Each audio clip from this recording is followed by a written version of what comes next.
So good evening, everyone. I'm going to talk tonight about what the three natures, what Vasubandhu's three natures are.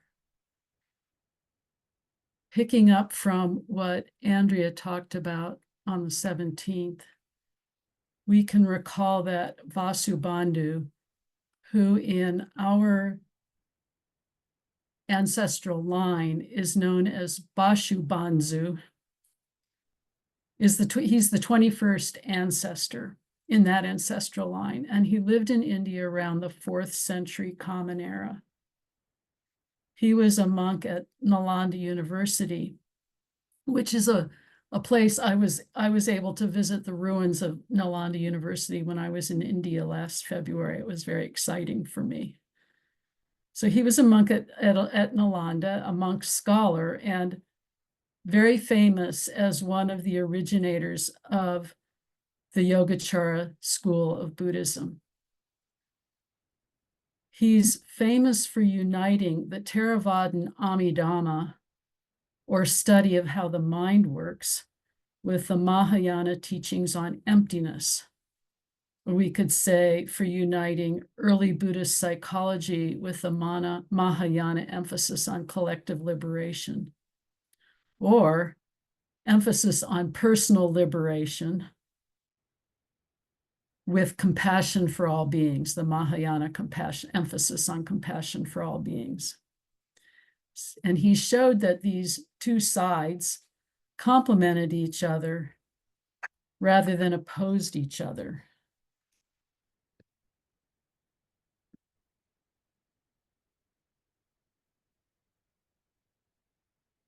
Connolly says in one of his videoed talks, the three natures is a set of teachings that give us a way of looking at the world that is intended to help us move forward for collective liberation in a way that is joyful and free.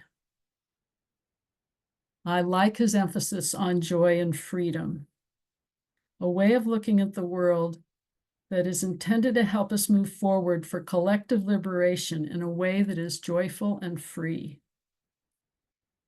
He goes on to say that the three natures are a way of looking at the world which provide a basis for how we act in the world. How we act in the world. All things have these three natures or characteristics. Nothing is exempt from this.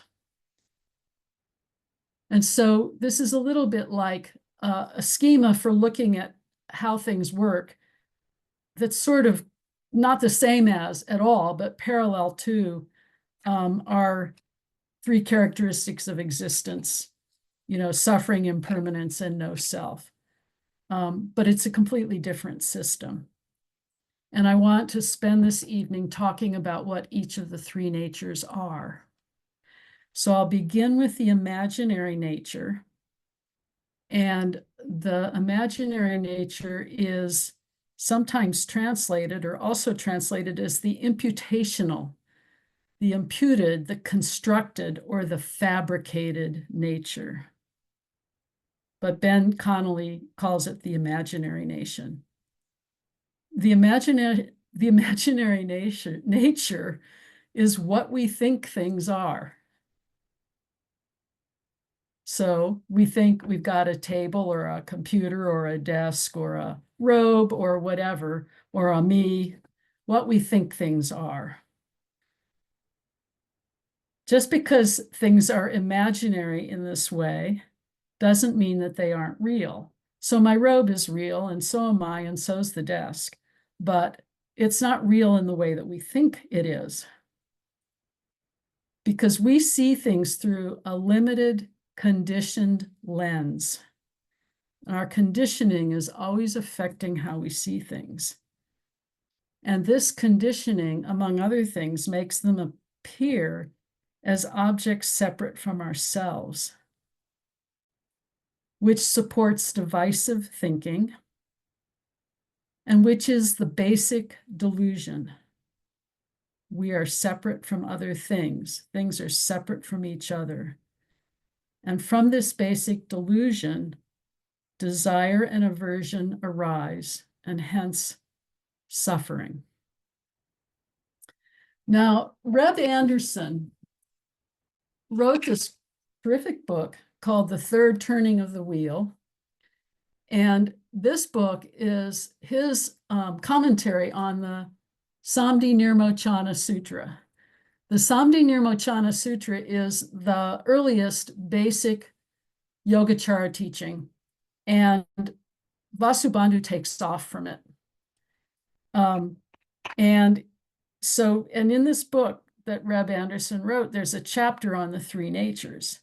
And so I want to talk about how he describes them alongside Connolly's description as a way of kind of teasing out what this is all about. Reb calls the three natures, the imaginary nature, he calls it the imputational nature. And I think this word imputational is very telling. We impute characteristics to things. All those imputations are in a sense made up, and they have some basis in reality, but they're not absolutely true things. So we impute to things that they don't have, because the things we impute to them aren't things either, if you follow my drift. So, and Reb really focuses on the use of words and the conceptual mind. So he says that we ascribe to things words and symbols, names, titles, to create a conventional way of knowing them. And this is incredibly helpful. I can impute the word or label table to a table, and you all know what I'm talking about, right?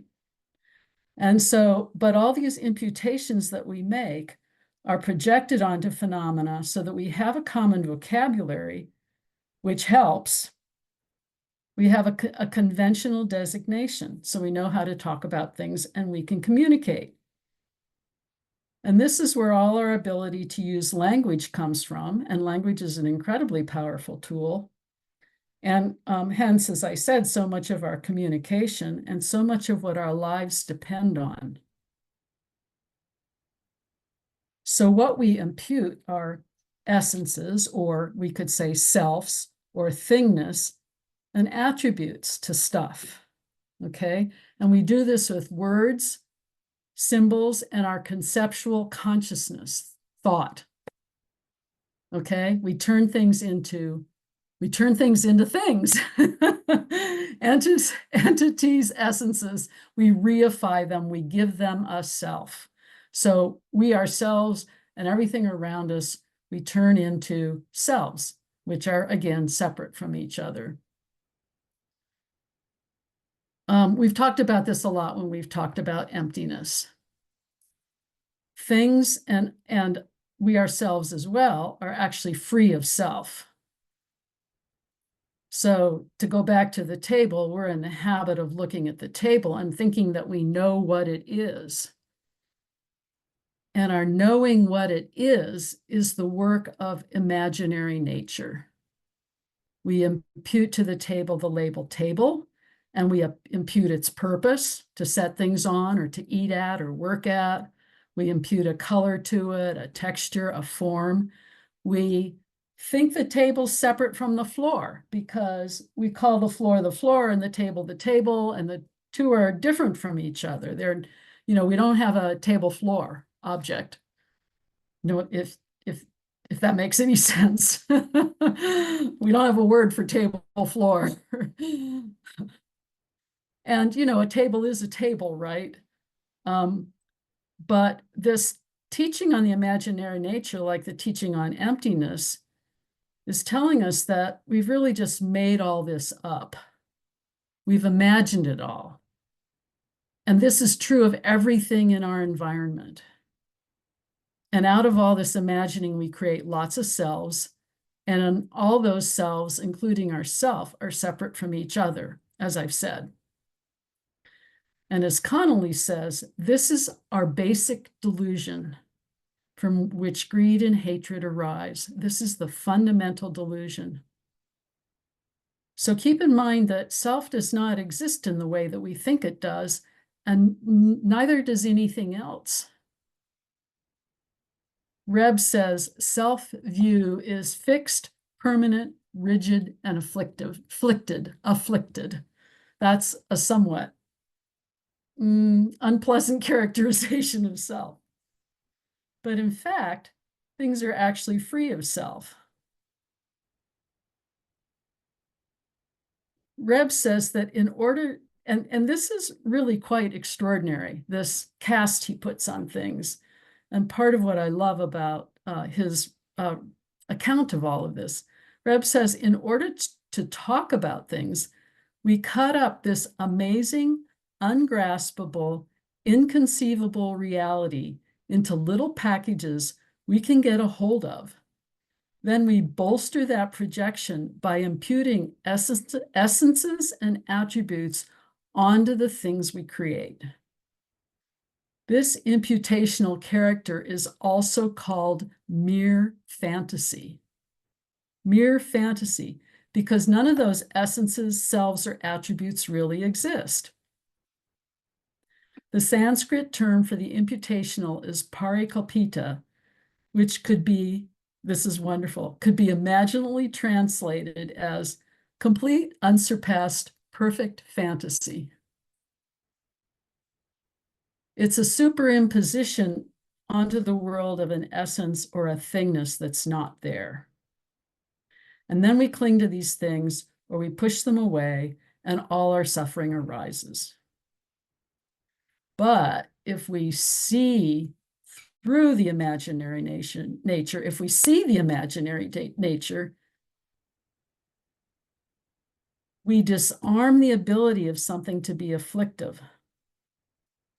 If we see the imaginary nature, we can see through the suffering and bring it to an end. So that's part of the promise of this teaching.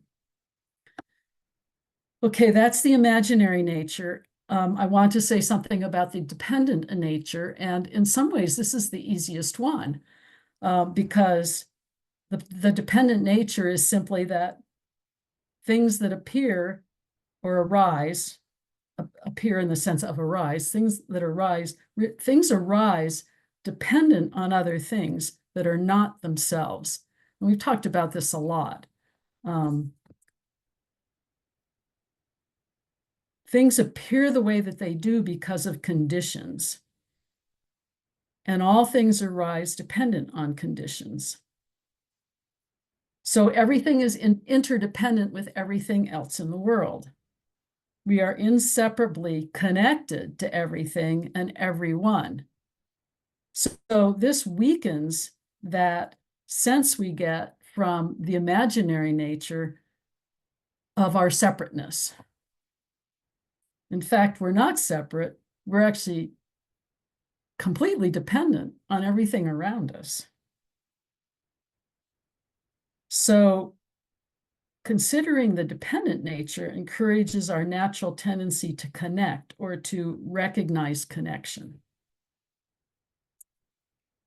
Reb Anderson calls this the other dependent nature. As the Buddha said, because this exists, that exists. Because this is produced, that is produced. If this ends, then that ends. So this dependent nature is really co-origination or independent origination. Every single thing, including our experiences, our thoughts, everything that is happening depends on something other than itself. So this is not just about things like objects, it's about thoughts, experiences. Everything is other-powered. So if we thought that we were tough and independent and could take care of ourselves, we might have to think again. We might have to reassess our understanding of the situation. We think or we imagine that we are in charge, but we aren't, not even for one moment. You know, we've talked a lot about examples like Thich Nhat Hanh's piece of paper, Thich Nhat Hanh's account of the piece of paper and how the piece of paper depends on wood pulp, which depends on a tree, which depends on sunlight and rain and chemicals and microorganisms in the soil. It depends on soil. It depends on the lumberjack. It depends on the lumberjack's clothing, trucks, on and on. I mean, we go on infinitum. And as I was trying to say earlier, you follow that chain to the end, and absolutely everything in the universe is connected to everything else in the universe. So what Thich Nhat Hanh's talking about in that kind of example, and he, by the way, was an aficionado of Yogacara, and Yogacara teachings are deeply embedded in his teachings. Anyway, if we follow Thich Nhat Hanh's example, we get very clearly to this sense of what the dependent nature is all about. And once again, we find ourselves back at emptiness, that great wisdom teaching. Nothing is as it seems. Everything is impermanent. Everything is not a separate, solid, unchanging self or thing. Nothing is ultimately reliable. All things are interdependent, completely dependent on things other than themselves. And then finally, I want to talk about the complete realized nature. And this is sometimes translated as the perfected, the consummate, the ultimate nature, one or the other of those things. Complete realized nature. I like Connolly's rendition of that. And he says about it, quote, "Things are not what you think they are." Things are not what you think they are. And this is the complete realized nature. Or he says, "It's precisely the impossibility of finding an ultimate existence of anything in any moment that is the ultimate, the complete realized nature." I'm going to read that again. It's a bit of a mind twister. "It's precisely the impossibility of finding an ultimate existence of anything in any moment that is the ultimate, complete realized nature."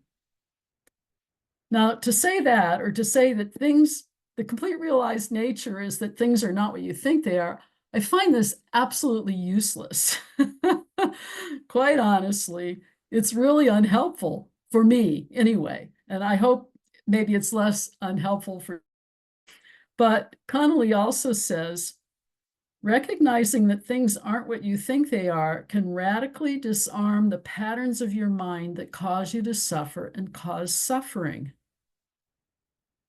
So this simple recognition that things aren't what we think they are can disarm the things in our mind, the patterns in our mind, the conditioning in our mind that causes suffering.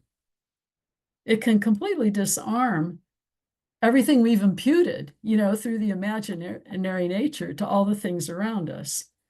And I'll say more about that as I go on. But what Connolly's saying is, it's not real. Things aren't real. I mean, the table is real, but the table's also not real. Our suffering's not real. And seeing this opens the way for liberation from suffering, freedom to play in the field of the bodhisattvas. Everything we think of as an object, everything we think of as a thing or an object is an object only because our mind has framed it that way. Our mind has decided that it's an object. And separation isn't absolutely real. And if separation's not absolutely real, then there's a way out of suffering. The reality of anything is completely ungraspable.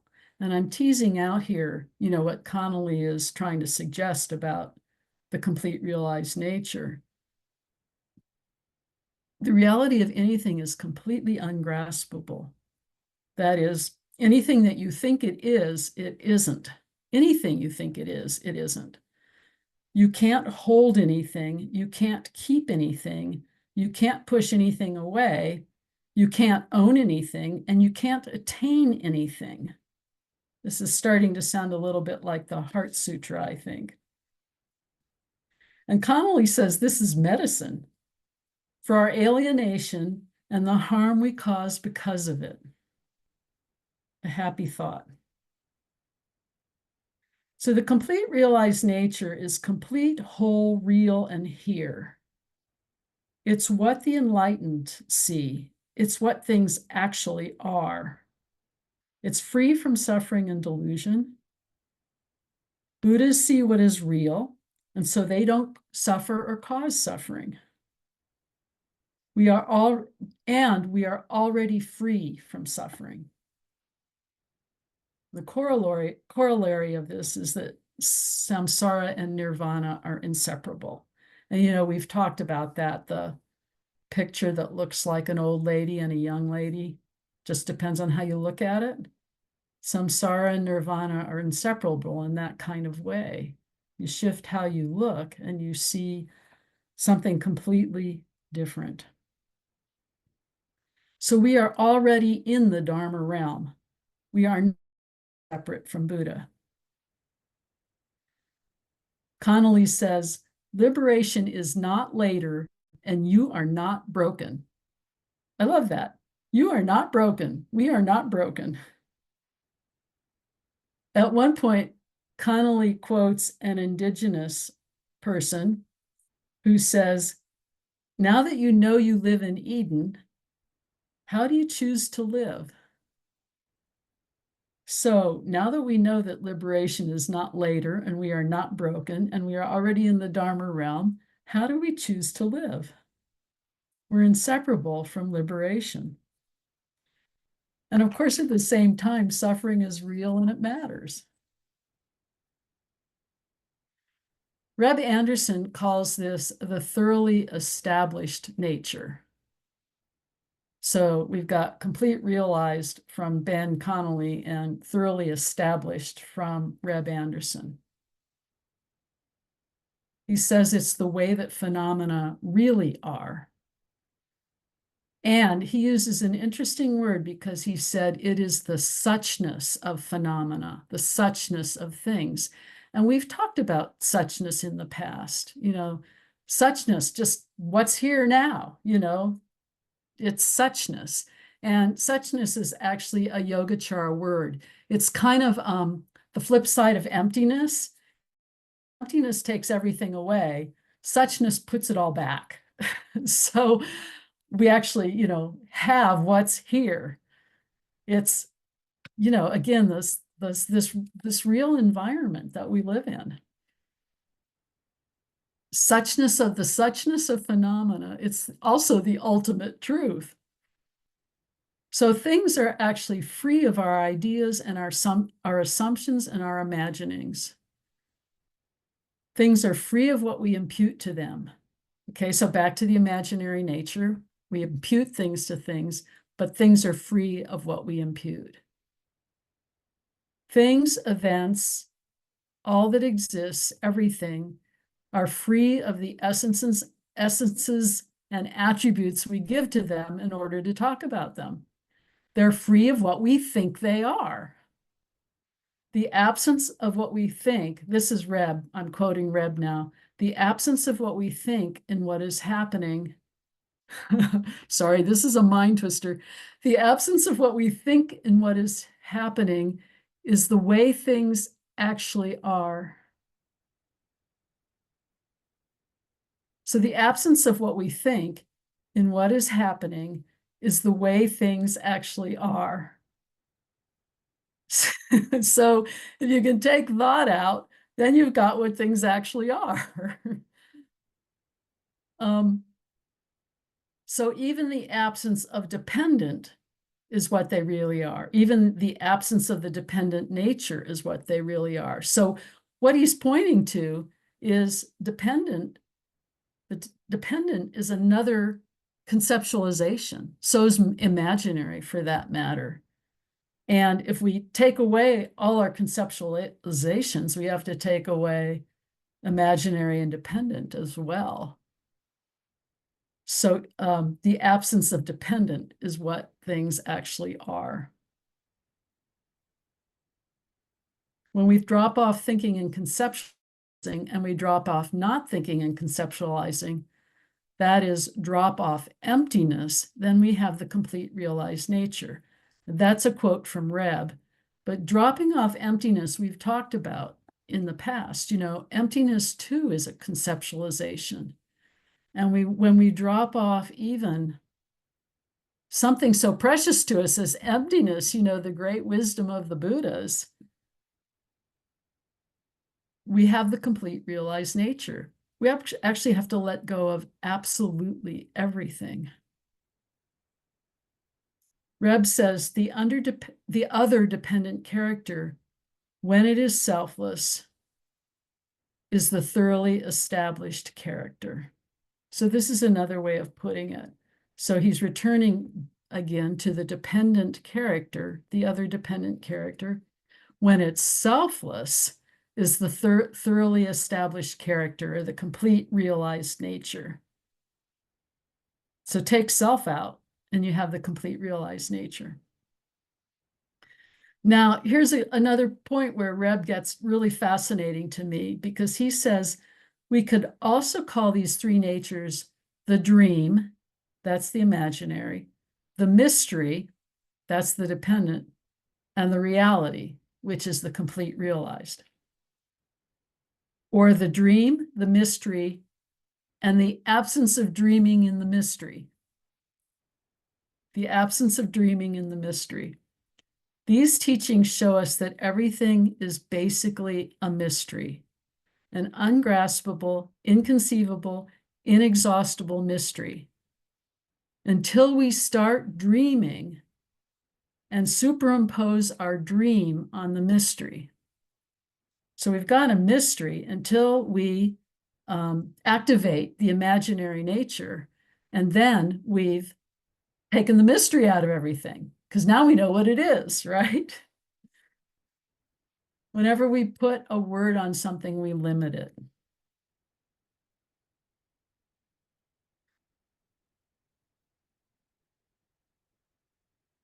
Connolly says that this is a radically non-dual teaching.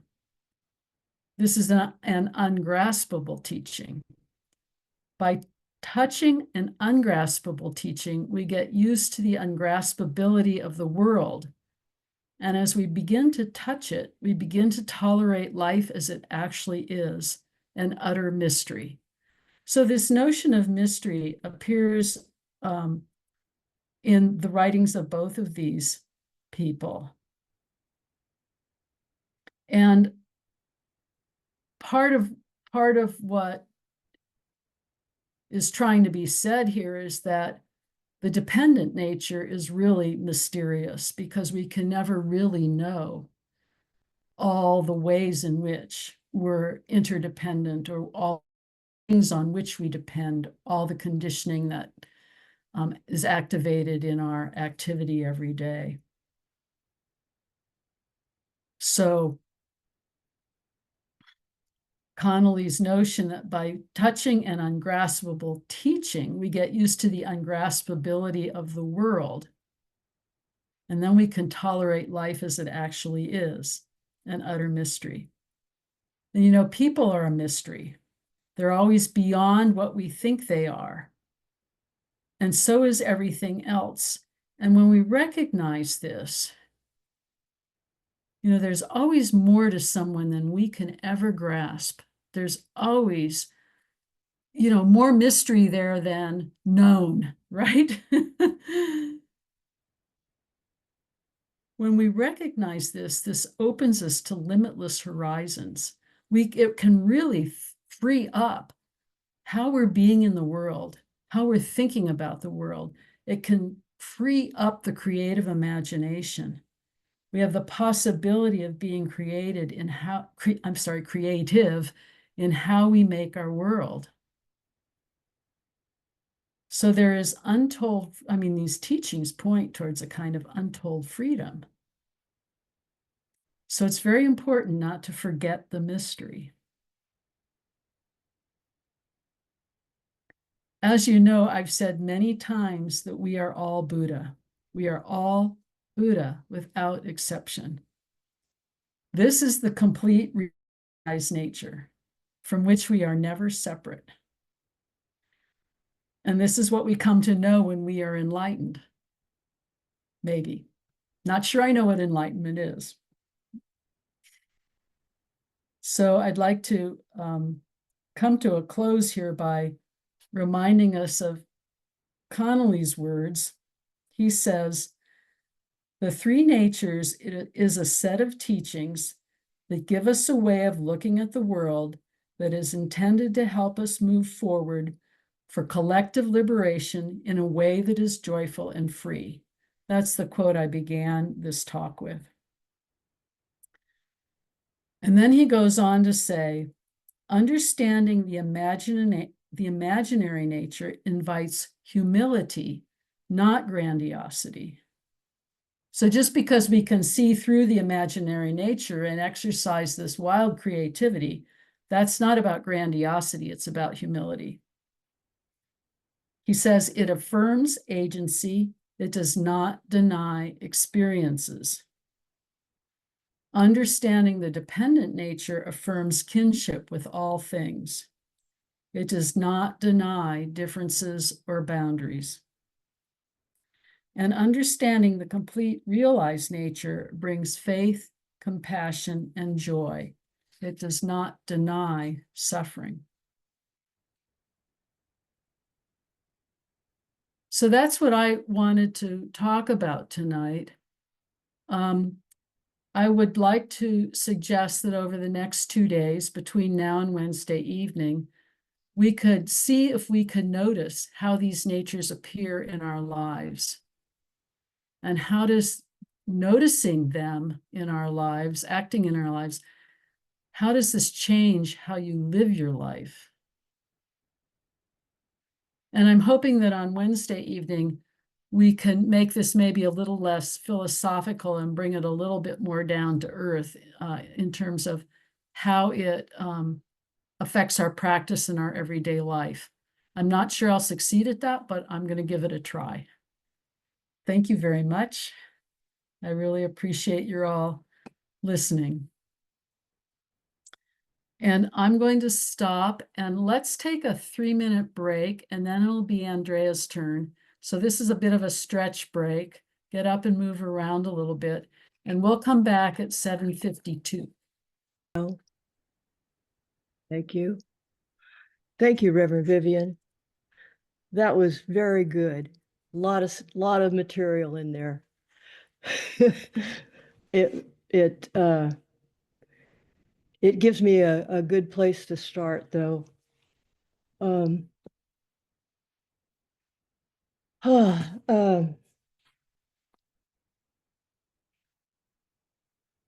First of all, I'm using for my notes for this talk, I'm using this book of Connolly's. It's called Inside Vasubandhu's Yogacara. It's a companion book to the three natures. And I'm using this because he gets more, a little more concise about the 8 consciousnesses, the relationship of karma, and the storehouse with all the seeds of past actions, how that all relates. So that's why I'm using this book instead of the green one that's listed as the text for this class. The red one is also on your reference list, so it's readily available to you.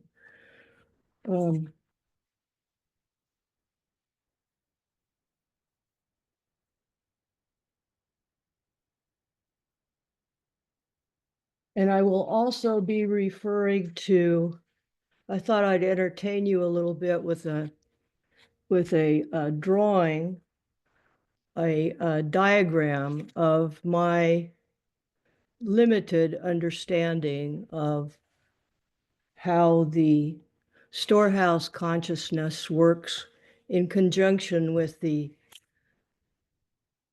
five senses and the what Yogacara calls the manas. And I'll explain those to you. Pam, could you put the chart up, please?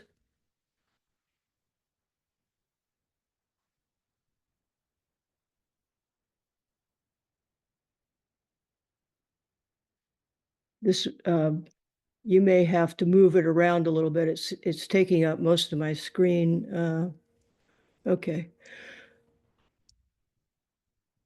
So on the left, I got the idea of dividing the mind into two parts here, simple and deep, from another book called Living Yogacara by Tagawa Shunne. I liked what he did by separating what he calls a simple mind from the deep mind, because the deep mind gets into the seeds of experience that are held in the alaya down at the bottom, and what happens when those ripen and enter the manas, which then affect our relationship with the sensations of sound, taste, sight, and all of our senses. So what I'm showing here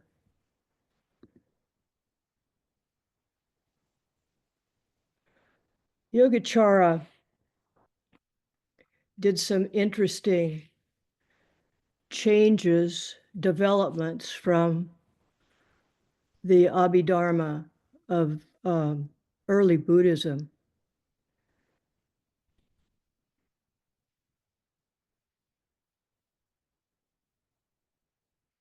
In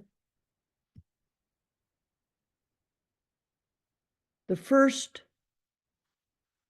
Pam, you can take that chart down now. We'll get back to it a little later. Thank you.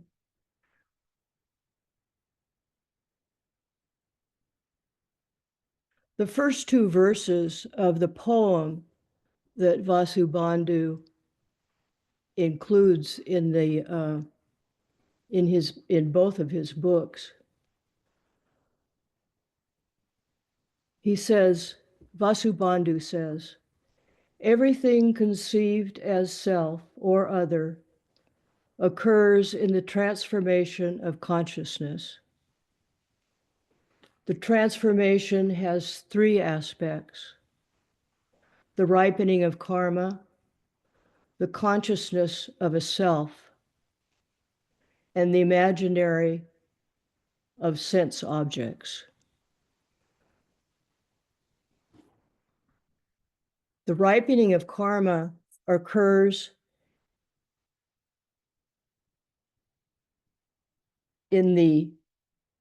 on that chart. There was the alaya down at the bottom, and then the manas, and all those little dots are seeds that I drew. And what I'm showing is that those seeds ripen and they enter into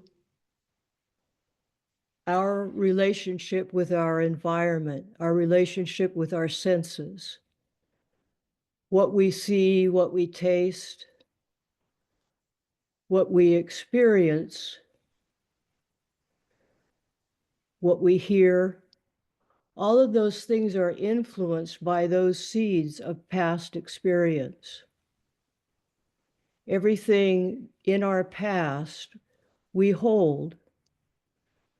And as we experience new things, those seeds ripen and influence what we're seeing, what we're tasting, how we're feeling, how we react. That interaction creates a sense of self, a sense of separation between ourselves and others, ourselves and objects. We sense I am me, and that is that. We are not related, causes a lot of trouble. The contents of the storehouse, Connolly says, have neither positive nor negative sensations. It isn't obstructed by afflictions or delusions, and it does not itself create or record karma. The storehouse itself is not the seeds that it holds. The storehouse is what is termed the alaya, and that holds the seeds of past experience. And keep in mind that this is as Reverend Vivian said, it's an idea. It's a way of seeing how things work. It's not. It's imaginary, if you will, in a way.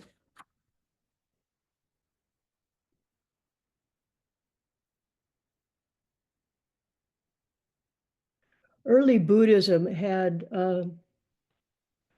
taught already about a layer of karmic residue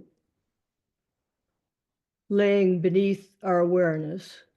But the idea from Yogacara enhanced that somewhat and posited something that they chose to call the storehouse, a place where our past experiences are held until we experience something new when we bring the past to the present and influence what it is that we're seeing, that we're thinking, creating a new experience that then becomes another seed. It's a cycle, another life cycle, as it is explained in that chart.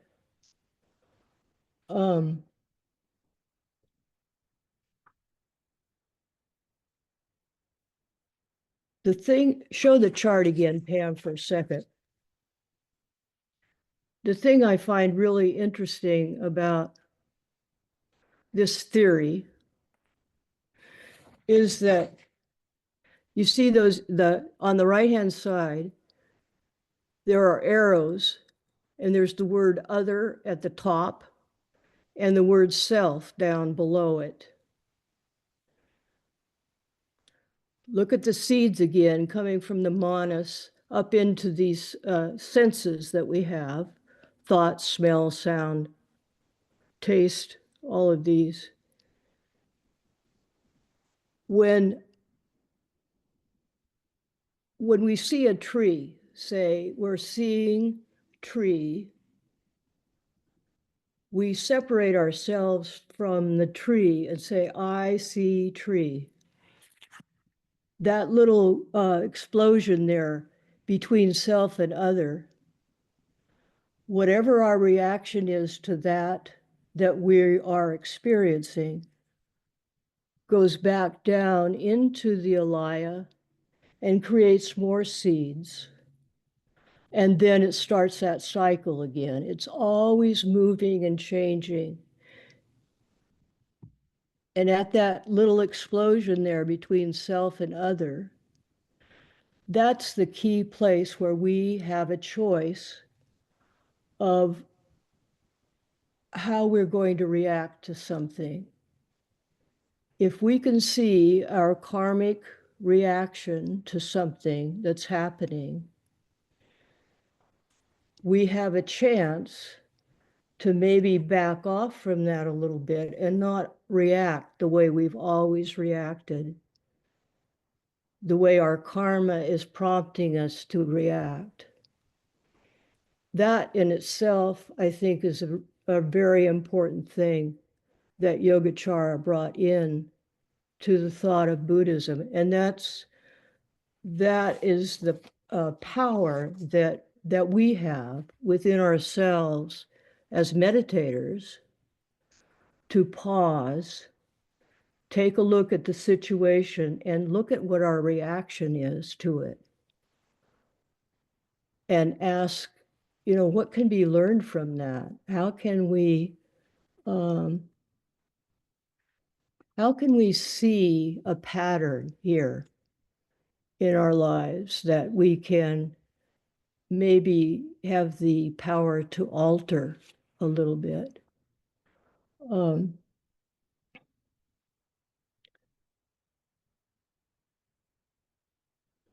There's a quote I came across in this Connolly's book, Inside Vasubandhu's Yogacara. He quotes a passage from the Lankavatara Sutra. That sutra is the one that Bodhidharma's teacher told him to take from India when he went to China. And that, according to legend, is what Bodhidharma taught from, was a Lankavatara Sutra. This passage illustrates to me so strongly that whole sense of a flowing from a collection of karma out into the world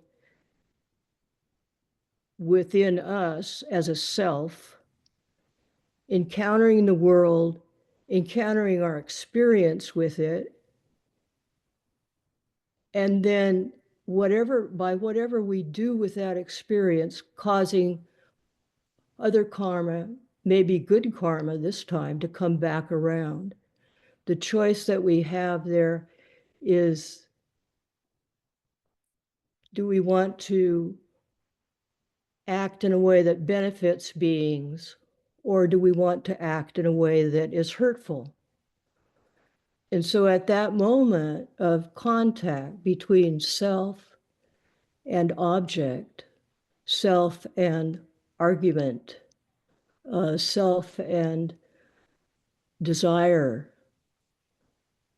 at that moment, how are we going to react? What kind of seed are we planting back into the next encounter?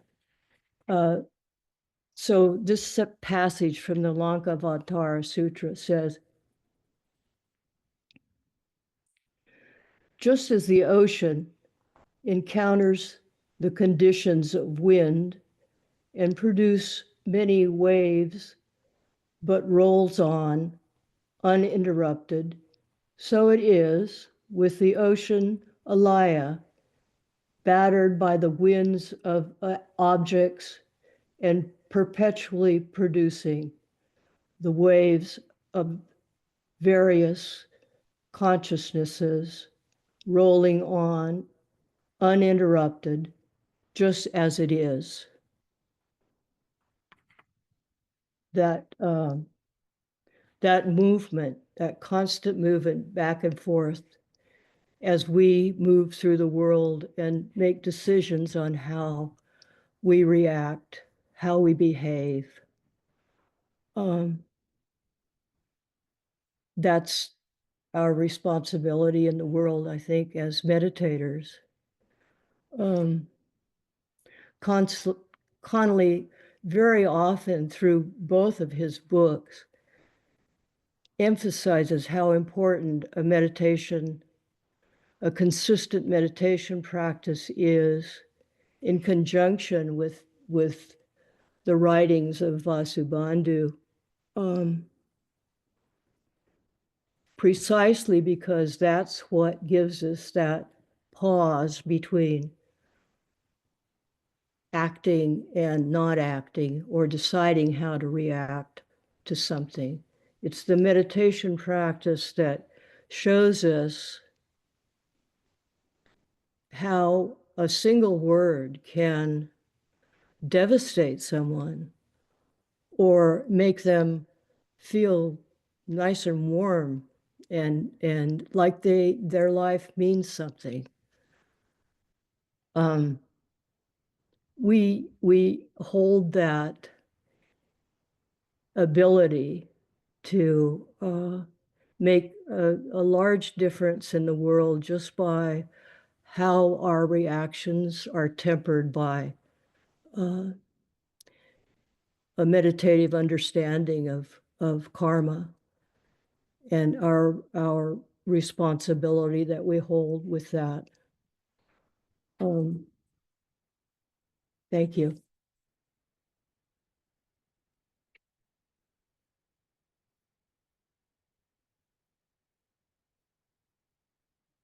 Thank you very much, Andy.